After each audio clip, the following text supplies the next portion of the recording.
ಒಂದೇ ಒಂದು ಸೆಕೆಂಡ್ ಬಿಸಿ ನೀರಲ್ಲಿ ಹಾಕಿಬಿಟ್ಟು ಕುದೀತಿರುವ ಬಿಸಿ ನೀರಲ್ಲಿ ಹಾಕಿಬಿಟ್ಟು ಆಫ್ ಮಾಡಿಬಿಡಬೇಕು ಸ್ಟವ್. ಸಾಕು, ಇವಾಗ ಆಗಿದೆ ಇದು. ಇವಾಗ ನಾವು ಕುದೀತಿರುವ ನೀರಿಗೆ ಈ ಪಾಲಕನ್ನು ಹಾಕಬೇಕು.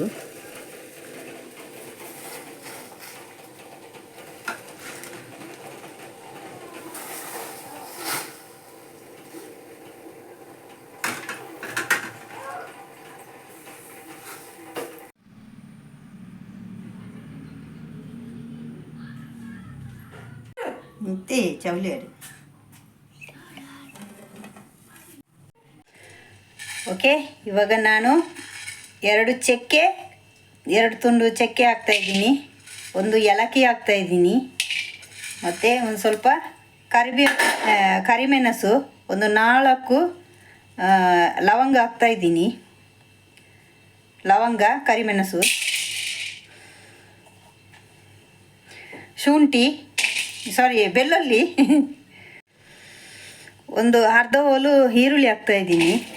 ಜೊತೆಗೆ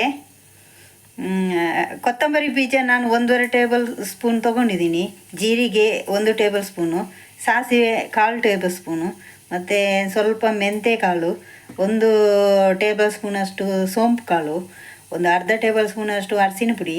ಆಮೇಲೆ ನಾನು ಬಿಳಿ ಎಳ್ಳು ತೊಗೊಂಡಿದ್ದೀನಿ ಇಲ್ಲಿ 1 ಟೇಬಲ್ ಸ್ಪೂನಷ್ಟು. ಇವಾಗ ಅರಸಿನ ಒಂದನ್ನು ಬಿಟ್ಟು ಮತ್ತೆಲ್ಲವನ್ನು ನಾವು ಹುರಿಯಕ್ಕೆ ಹಾಕೋಣ.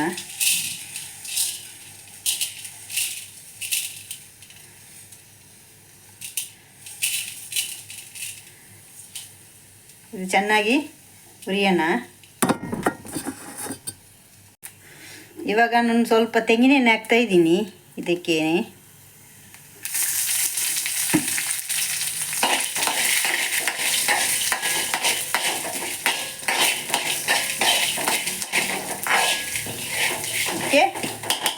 ಇವಾಗ ನಾನು ಹಸಿ ಮೆಣಸಿನಕಾಯಿ ಹಾಕ್ತಾಯಿದ್ದೀನಿ, ಒಂದು 5 ಇದೆ. ಮತ್ತು ಕರಿಬೇವಿನ ಸೊಪ್ಪು ಹಾಕ್ತಾಯಿದ್ದೀನಿ 1 ಮುಷ್ಟಿಯಷ್ಟು. ನಾನು 1 ಮುಷ್ಟಿಯಷ್ಟು ನಾನು ಕೊತ್ತಂಬರಿ ಸೊಪ್ಪನ್ನು ಇದಕ್ಕೇ ಹಾಕ್ತಾಯಿದ್ದೀನಿ ಮಸಾಲೆ ಫ್ರೈ ಮಾಡಬೇಕಾದ್ರೆ. ಸ್ವಲ್ಪ ಫ್ರೈ ಆದರೆ ಸಾಕು. ಇವಾಗ 1 ಮುಷ್ಟಿಯಷ್ಟು ನಾನಿಲ್ಲಿ ಕಾಯಿ ತುರಿ ತಗೊಂಡಿದ್ದೀನಿ. ಇದನ್ನು ಇದಕ್ಕೇ ಹಾಕಿ ಫ್ರೈ ಮಾಡೋಣ. ಇದು ಚೆನ್ನಾಗಿ ಫ್ರೈ ಆಗಬೇಕು. ಇದರ ಜೊತೆಗೆ ನಾನು ಅರಸಿನ ಪುಡಿನೂ ಹಾಕ್ತಾಯಿದ್ದೀನಿ. ಚೆನ್ನಾಗಿ ಫ್ರೈ ಮಾಡೋಣ. ಮಸಾಲೆ ಫ್ರೈ ಆಯಿತು. ನಾವು ಇವಾಗ ಗ್ರೈಂಡರಲ್ಲಿ ಹಾಕ್ಬಿಟ್ಟು ಗ್ರೈಂಡ್ ಮಾಡೋಣ. ಈ ಕಡೆ ನಾನು ಪಾಲಕ್ ಸೊಪ್ಪನ್ನು ಬಿಸಿ ನೀರಲ್ಲಿ ಹಾಕಿ ಒಂದೇ 1 ಸೆಕೆಂಡಲ್ಲಿ ನಾನು ತೆಗೆದು ಈ ಥರ ಬಸಿದು ಇಟ್ಕೊಂಡಿದ್ದೀನಿ. ಇವಾಗ ಇದು ಮಸಾಲೆ ರುಬ್ಬುವಾಗ ಇದನ್ನು ಸೇರಿಸಿ ರುಬ್ಬೋಣ. ಜೊತೆಗೆ ಒಂದು ಸ್ವಲ್ಪ ನಾನು ನೋಡಿ ಕ್ಯಾಶ್ಯೂ ನಟ್ ತೊಗೊಂಡಿದ್ದೀನಿ, ಗೇರು ಬೀಜ. ಇದನ್ನು ನಾನು ನೆನೆ ಹಾಕಿಟ್ಟಿದ್ದೆ. ಇವಾಗ ರುಬ್ಬುವಾಗ ಇದನ್ನು ಹಾಕಬೇಕು. ಒಂದು ಸ್ವಲ್ಪ ನಾನು ಹುಣಸೆಹಣ್ಣು ಹಾಕ್ತಾಯಿದ್ದೀನಿ ನೋಡಿ, ಮಸಾಲೆ ರುಬ್ಬಕ್ಕೆ ಹಾಕ್ತಾಯಿದ್ದೀನಿ ನಾನು. ಜೊತೆಗೆ ಪಾಲಕ್ ಸೊಪ್ಪು, ಬೇಯಿಸಿರುವ ಪಾಲಕ್ ಸೊಪ್ಪನ್ನು ಇದಕ್ಕೆ ಹಾಕ್ತಾಯಿದ್ದೀನಿ ನಾನು. ಸ್ವಲ್ಪ ಕಚ್ಕೊಳ್ಳುತ್ತೆ, ಆವಾಗ ನಾವು ಕೈಯಲ್ಲಿ ಮಾಡಬೇಕು. ನಟ್ಟು ಕೂಡ ಇದಕ್ಕೆ ಹಾಕ್ತಾಯಿದ್ದೀನಿ ರುಬ್ಬಕ್ಕೆ.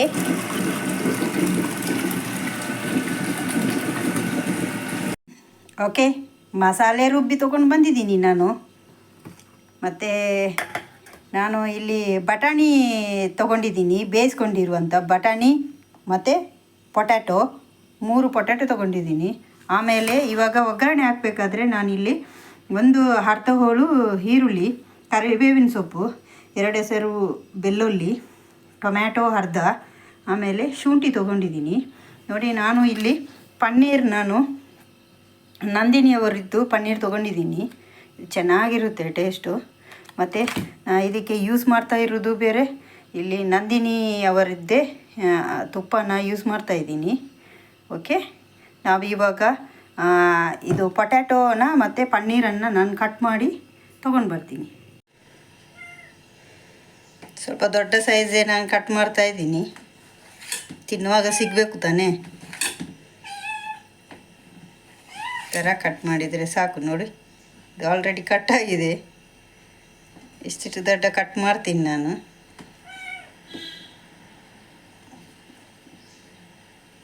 Okay, it's ready.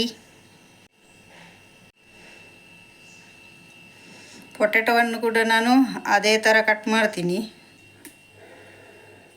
ಎಣ್ಣೆ ಹಾಕ್ತಾಯಿದ್ದೀನಿ ನಾನು, ತೆಂಗಿನೆಣ್ಣೆ. 2 ಟೇಬಲ್ ಸ್ಪೂನ್ ಅಷ್ಟು ನಾನು ತುಪ್ಪ ಹಾಕ್ತಾಯಿದ್ದೀನಿ.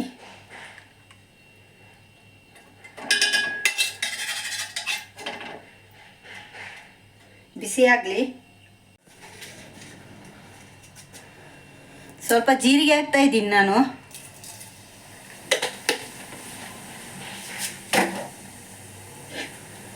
ಇವಾಗ ನಾನು ಬೆಳ್ಳುಳ್ಳಿ ಹಾಕ್ತಾಯಿದ್ದೀನಿ, ಜಜ್ಜಿರುವ ಬೆಳ್ಳುಳ್ಳಿ. ಸ್ವಲ್ಪ ಶುಂಠಿ ಹಾಕ್ತಾಯಿದ್ದೀನಿ. ಕರಿಬೇವಿನ ಸೊಪ್ಪು ಹಾಕ್ತಾಯಿದ್ದೀನಿ. ಜೊತೆಗೆ ಈರುಳ್ಳಿ ಹಾಕ್ತಾಯಿದ್ದೀನಿ.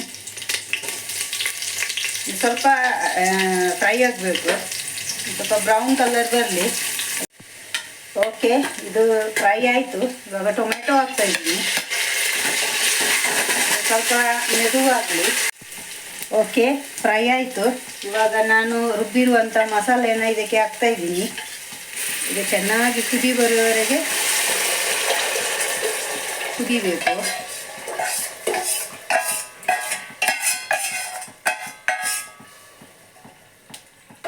ಚೆನ್ನಾಗಿ ಕುದಿ ಬರಲಿ. ಇದಕ್ಕೆ ನೀರೆಲ್ಲ ಹಾಕೋದು ಬೇಡ, ಇದೇ ತಿಕ್ನೆಸ್ ಇರಬೇಕು. ಉಪ್ಪು ಹಾಕ್ತಾಯಿದ್ದೀನಿ, ನೋಡಿಬಿಟ್ಟು ಹಾಕೊಳ್ಳಿ. ನಾನು ಇದಕ್ಕೆ ಒಂದು ಸ್ವಲ್ಪ ಬೆಲ್ಲ ಹಾಕ್ತಾಯಿದ್ದೀನಿ, ಟೇಸ್ಟ್ ಬರಲಿಕ್ಕೆ. ಓಕೆ, ಇವಾಗ ಕುದೀತಾ ಇದೆ. ನಾನಿಲ್ಲಿ ಬಟಾಣಿ ಮತ್ತು ಪೊಟ್ಯಾಟೊವನ್ನು ಇದಕ್ಕೆ ಹಾಕ್ತಾಯಿದ್ದೀನಿ.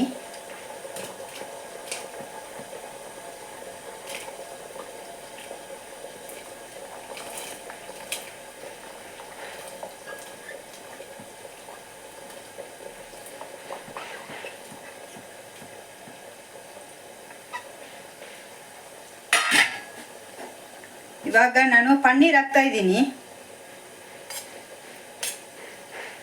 ಇದು ಒಂದು ಕುದಿ ಬಂದರೆ ಸಾಕು, ಯಾಕಂದರೆ ಪನ್ನೀರ್ ಎಲ್ಲ ಒಡೆದೋಗ್ಬಿಡುತ್ತೆ. ಜಾಸ್ತಿ ಇದು ಮಾಡಬಾರ್ದು, ಕಟ್ಟಾಗಿಬಿಡುತ್ತೆ. ಒಂದೇ ಒಂದು ಕುದಿ ಬಂದರೆ ಸಾಕು. ಆಲ್ರೆಡಿ ಕುದಿದಿದೆ. ಸ್ವಲ್ಪ ಸೌಟ್ ಹಾಕ್ಬಿಟ್ಟು ಸ್ವಲ್ಪ ಹೀಗೆ ಮಾಡಿಬಿಡೋಣ. ಸಾಕು, ಜಾಸ್ತಿ ಇದು ಮಾಡೋದು ಬೇಡ. ಇವಾಗ ಒಂದು ಕುದಿ ಬರೋಕ್ಕೆ ನಾನಿಲ್ಲಿ ಸ್ವಲ್ಪ ಹೀಗೆ ಕ್ಲೋಸ್ ಮಾಡಿ ಇಟ್ಬಿಡ್ತೀನಿ.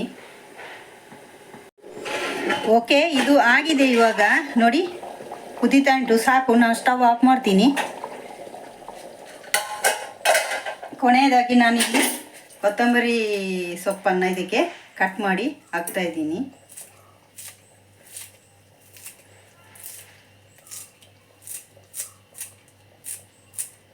ಇದು ಹಾಕ್ಬಿಟ್ಟು ಒಂದು ಸ್ವಲ್ಪ ಹೊತ್ತು ಮುಚ್ಚಿಬಿಡೋಣ. ಸಾಕು, ಈಗ ತಿರ್ಗಿಸಿ ಮುಚ್ಚಿಬಿಡೋಣ. ಪಾಲಕ್ ಪನ್ನೀರ್ ರೆಡಿ ನೋಡಿ.